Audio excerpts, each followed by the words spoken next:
بسم اللہ الرحمن الرحیم نحمده ونصلی علی رسولہ الکریم اما بعد۔ میرے محترم بھائیوں، بزرگوں، دوستوں،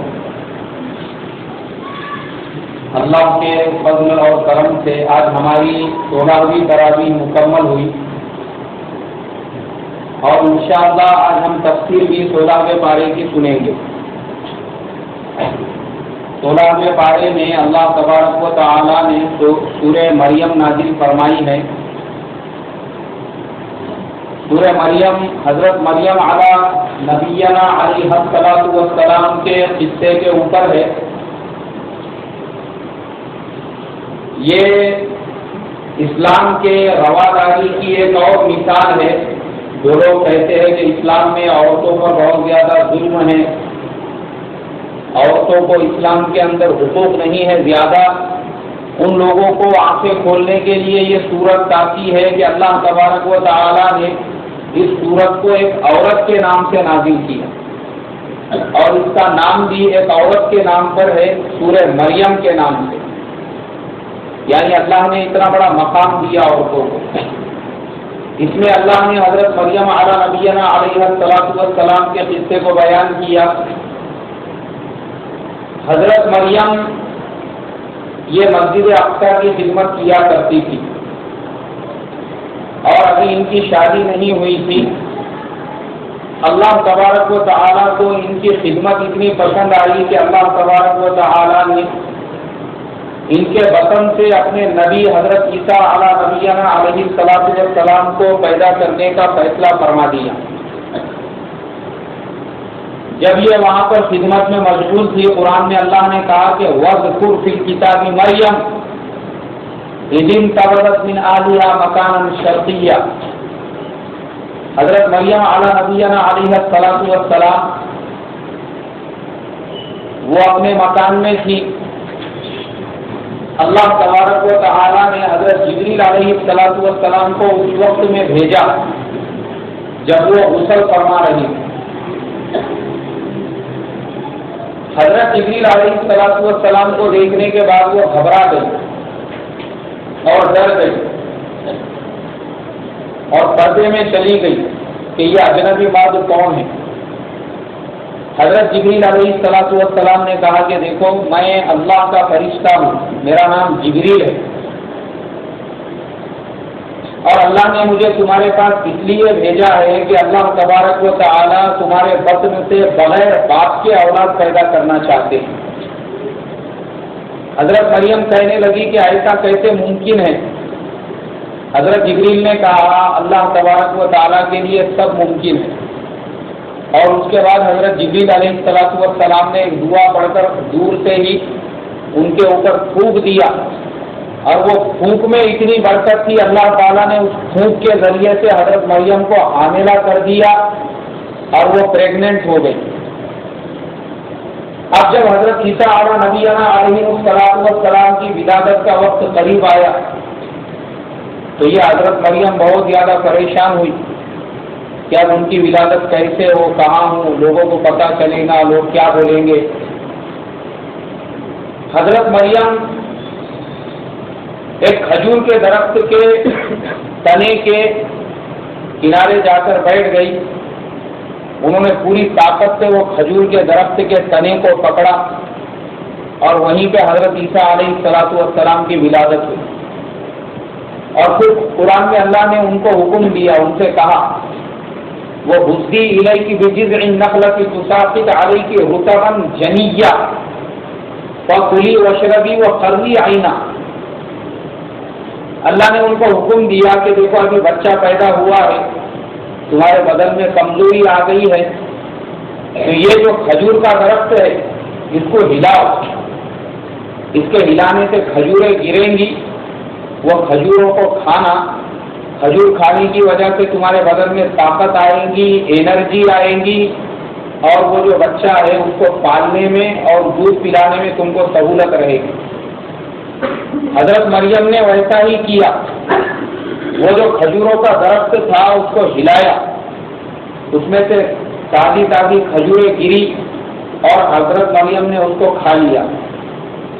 اس لیے حکیم جو لوگ ہیں، طبیب جسے کہتے ہیں، وہ لوگ حاملہ عورتوں کو اور خاص طور پہ وہ عورتیں جنہوں نے بچے کو جنا ہے، ان لوگوں کے لیے سجیسٹ کرتے ہیں کہ وہ کھجور کھائے اور کھجور کو دودھ میں اوٹا کر پیے، یا کھجور کا حلوہ بنا کر کھائے، یا کھجور کی بہت ساری چیزیں بنتی ہے تاکہ ان کے بدن میں طاقت آئے۔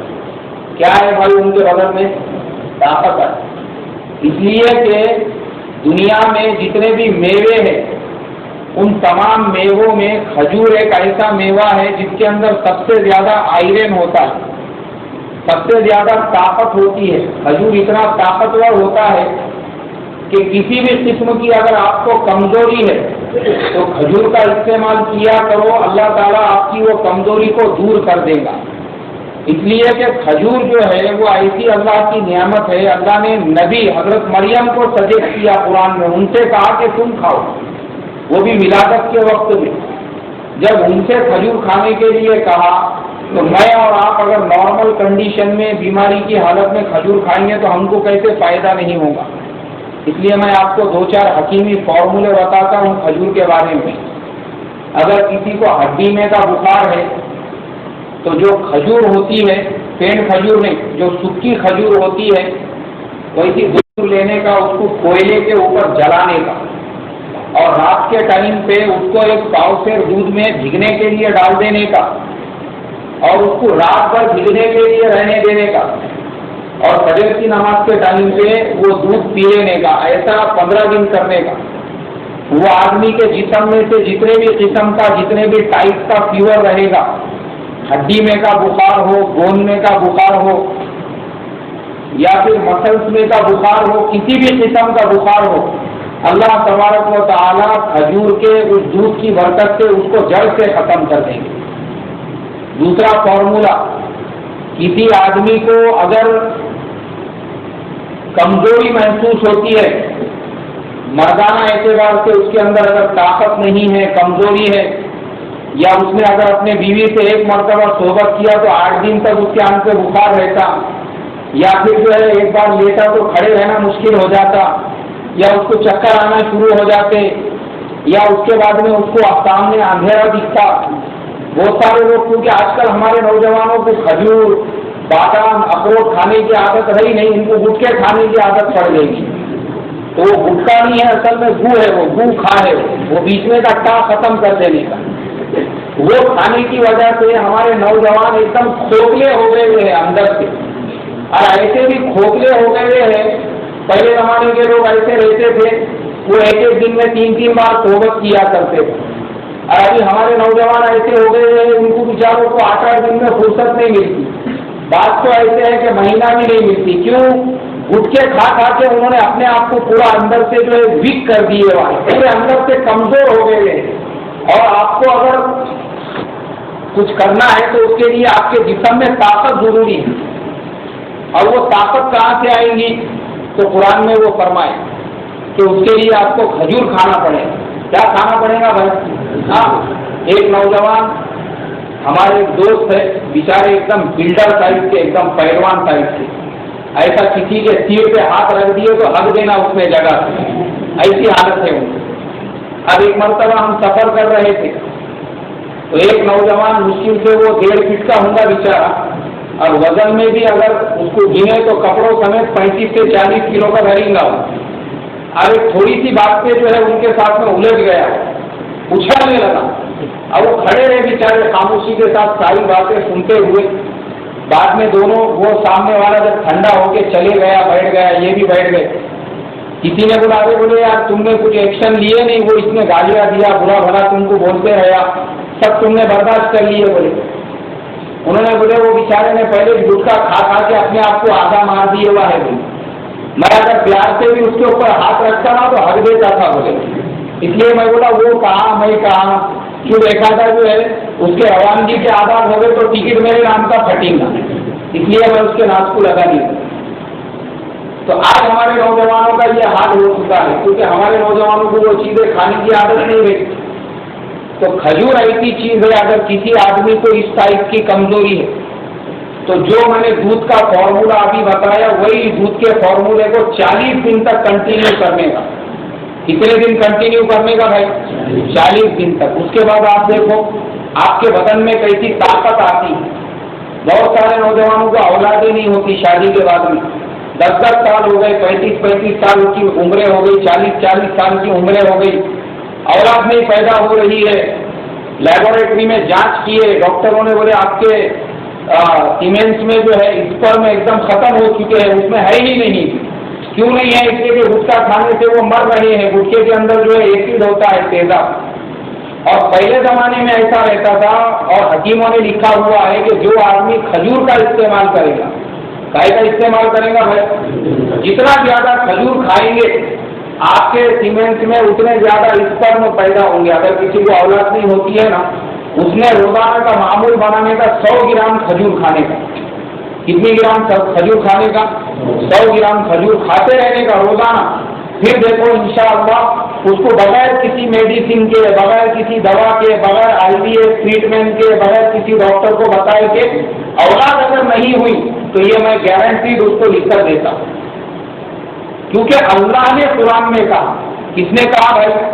اللہ نے قرآن میں کہا. وہی حضرت مریم کیا کہا کہ کھجور کے درخت کو ہلاؤ اور اس سے جو کھجوریں گریں گی اس کو کھانا, وہ کھانے سے تمہارے بدن میں طاقت آئے گی. اسی لیے دیکھو کرسمس کے دن یہ جو کرسچن لوگ جو ٹری لگاتے ہیں نا, اصل میں وہ غلط ٹری لگاتے ہیں. انہوں نے صحیح میں کھجور کا ٹری لگانا چاہیے.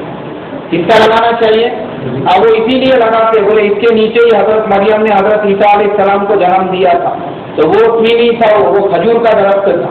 گائے کا درخت تھا, وہ کھجور کا درخت تھا.